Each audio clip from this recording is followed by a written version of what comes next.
বন্ধুরা যাক, আজকে চলে এসেছি নতুন আর একটি গল্প নিয়ে। আচ্ছা, বন্ধু মানে আসলে কি? সত্যিকারের বন্ধুত্ব কি কেবল হাসি আনন্দের মুহূর্ত, নাকি দুঃসময়েরও হাতিয়ার? এই প্রশ্নের উত্তর খুঁজতে গেলে আমাদের গল্পটা শুনতে হবে। তো চলো শুরু করা যাক। গল্পের নাম বন্ধুত্বের শক্তি। রাহুল আর আদিত্য ছোটবেলার বন্ধু। দুজনই একসঙ্গে স্কুলে পড়াশোনা করত, একসঙ্গে খেলতো এবং একে অপরের সুখ দুঃখের সঙ্গী ছিল।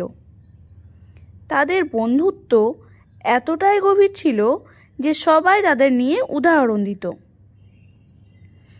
একদিন স্কুলে একজন নতুন ছাত্র এলো, যার নাম সোহম। সে ছিল বেশ গম্ভীর প্রকৃতির এবং খুব একটা কারোর সঙ্গে কথা বলতো না।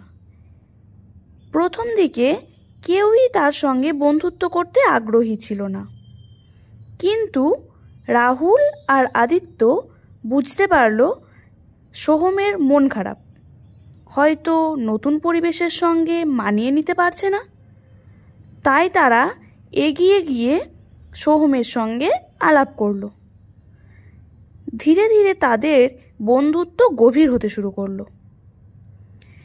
একদিন স্কুলের বিজ্ঞান পরীক্ষার ফল প্রকাশ হলো।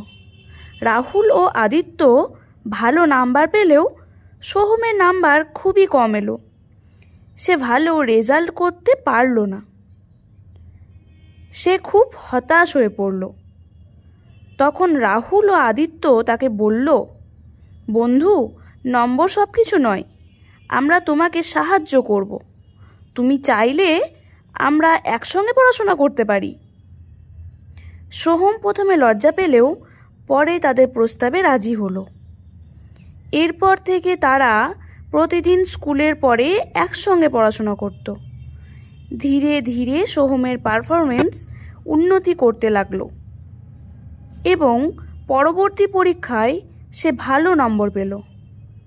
সে কৃতজ্ঞতার সঙ্গে বলল, তোমরা না থাকলে আমি হয়তো কখনোই এই সাফল্য পেতাম না। এভাবেই বেশ সময় কেটে যাচ্ছিল, কিন্তু একদিন এমন কিছু ঘটল যা তাদের বন্ধুত্বের আসল শক্তি প্রকাশ করল। একদিন স্কুলে সবাই মিলে বার্ষিক বনভোজনে গেল। তারা একটি ঘন জঙ্গলের পাশের এলাকায় পিকনিক করছিল।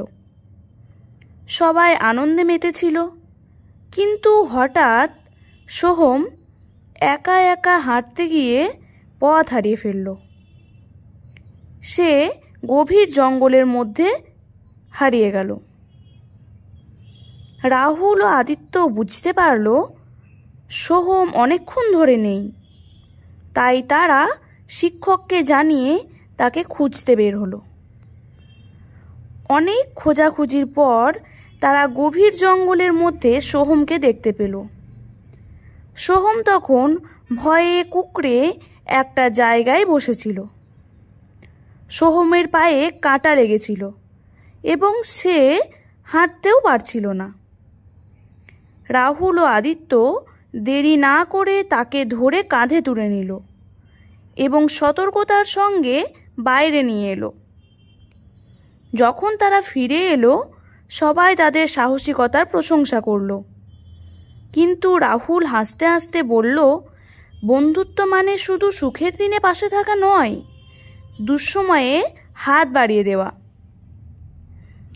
বন্ধুত্বের শক্তির সত্যিকারের উপলব্ধি এই ঘটনার পর তাদের বন্ধুত্ব আরও গভীর হলো।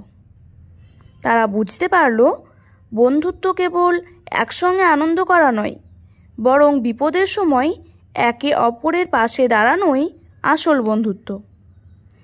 কয়েক বছর পর তারা বড় হয়ে গেল, আলাদা শহরে পড়তে চলে গেল, কিন্তু তাদের বন্ধুত্ব কখনো কমেনি।